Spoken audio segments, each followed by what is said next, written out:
If the creators of American Pickers had it their way, viewers would feel as if everything about the show is authentic and impromptu. When it comes to finding and buying interesting items from collectors across the country, the show frames it as if everything is spontaneous. The show's star pickers, or at least the original star pickers, Frank and Mike, either spot something that piques their interest on the road, or their storefront superstar Danielle calls them with a tip on a potential picking place. Regardless of the method, Frank and Mike's picking journey across America looks natural. Of course, as with all reality shows, there's a little more orchestration behind the camera than the show's producers really want fans to know. Take a touch of reality away from the reality show and it becomes much more entertaining. As such, you might not be surprised to learn that Frank and Mike aren't always the ones who do the picking on American Pickers. On top of that, they might not even handle much of the negotiating. No matter the TV show, there's always a great deal of preparation that goes behind every episode prior to filming, and reality shows are no exception. Even if a person's behaviors and reactions are authentic and unscripted, someone has probably put a ton of effort into making sure the episode follows a certain guideline. In the case of American Pickers, that means that many locations, collections, and items are decided long before Frank and Mike even get there. This is not a huge secret either.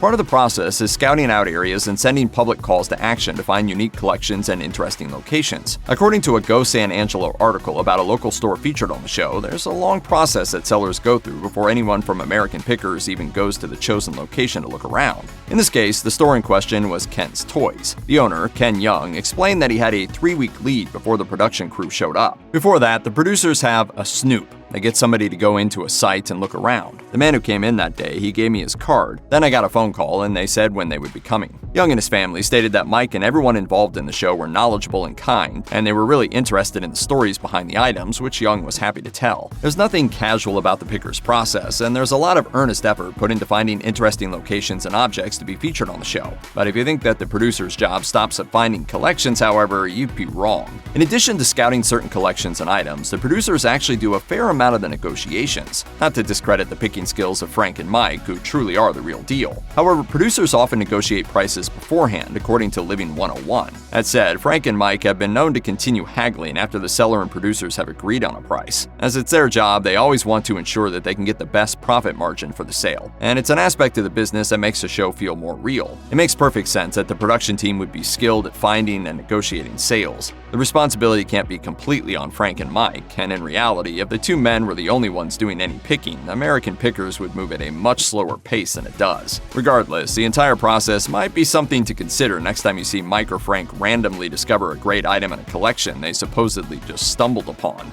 In other words, the reality of this reality show is a bit pre-planned. Check out one of our newest videos right here. Plus, even more Looper videos about American Pickers are coming soon. Subscribe to our YouTube channel and hit the bell so you don't miss a single one.